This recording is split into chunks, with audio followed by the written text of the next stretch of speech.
Pernah kebayang nggak kalau cuma ubah harga 1% aja, laba bisa naik sampai 11%? Wow kan? Angka ini nunjukin betapa pentingnya, betapa krusialnya soal harga. Nah hari ini kita bakal bedah tuntas materi dari Dr. Insinyur Yongker Baali buat nyebongkar seni dan strategi di balik angka-angka yang kelihatannya sepele ini. Oke, coba deh bayangin secangkir kopi yang sering Anda beli. Harganya itu apa cuma soal biaya biji kopi sama gaji barista?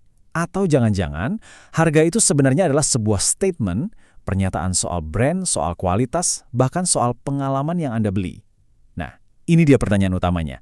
Harga itu cuma angka atau senjata rahasia paling ampuh buat bisnis Anda? Setiap kali ada produk baru mau launching, itu tuh kayak kita mau berlayar ke laut yang belum ada petanya. Serius, keputusan pertama soal harga itu bakal jadi kompas kita. Mau dibawa kemana kapal ini menuju kesuksesan besar atau ya kandas di tengah jalan? Oke, sekarang yuk kita lihat dua peta strategi utama yang bisa jadi panduan. Nah, di persimpangan jalan ini ada dua pilihan. Pilihan pertama kita sebut market skimming. Contoh paling gampangnya, Apple. Tiap kali iPhone baru keluar harganya premium banget kan?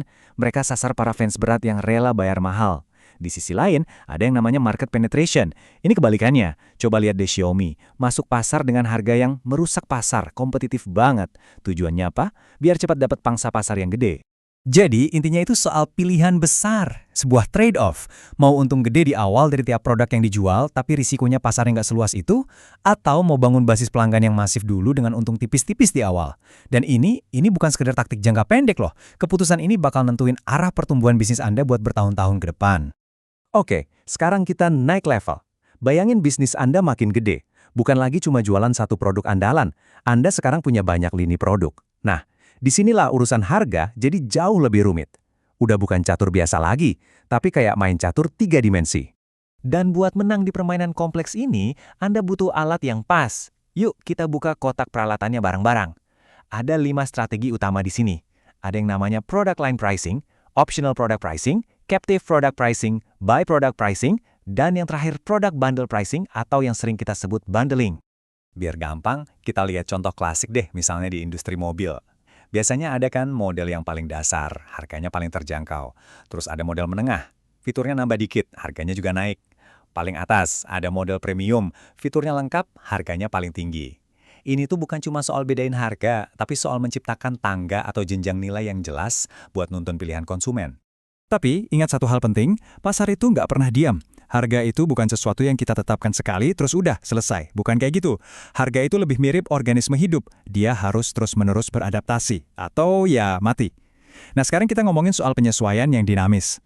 Anda pernah perhatiin nggak? Kenapa harga 99.999 itu rasanya jauh lebih murah daripada 100.000? Padahal bedanya cuma 1.000 perak. Nah, inilah dia keajaiban psychological pricing. Otak kita itu secara otomatis fokus ke angka paling kiri, jadi kesannya kita dapat deal yang bagus banget.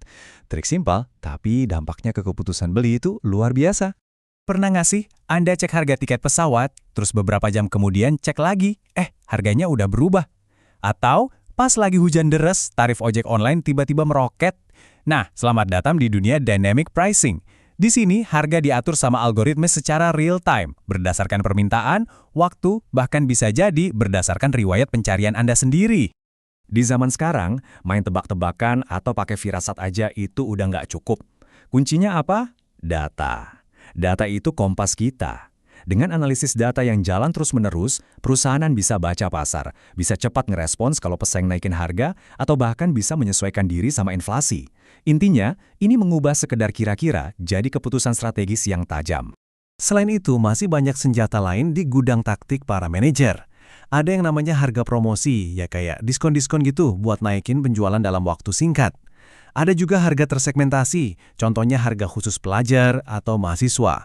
Sampai ada juga harga geografis, di mana harga disesuaikan berdasarkan lokasi atau wilayah konsumen. Oke, kita udah jalan-jalan menjelajahi medan perang harga yang ternyata kompleks banget ya. Terus apa nih poin-poin penting yang harus Anda sebagai calon manajer atau pemimpin bawa pulang? Yuk kita rangkum jadi intisarinya. Jadi ini dia toolkit strategis Anda. Pertama, pilih strategi peluncuran yang pas. Kedua, kelola semua produk Anda sebagai satu kesatuan. Ketiga, manfaatkan psikologi dan data buat penyesuaian. Keempat, harus proaktif sama perubahan pasar. Dan yang terakhir tapi paling penting, selalu pertimbangkan etika. Harga yang adil itu bukan cuma soal citra baik, tapi ini fondasi buat bangun kepercayaan dan loyalitas jangka panjang dari konsumen. Nanti, waktu Anda terjun ke dunia nyata, ke dunia bisnis, ingat, setiap keputusan soal harga itu bukan cuma nentuin untung rugi.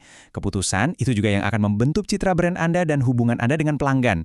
Jadi pertanyaannya sekarang bukan lagi strategi mana yang bakal saya pakai, tapi lebih dalam dari itu, lewat keputusan harga ini, saya mau jadi pemimpin yang seperti apa?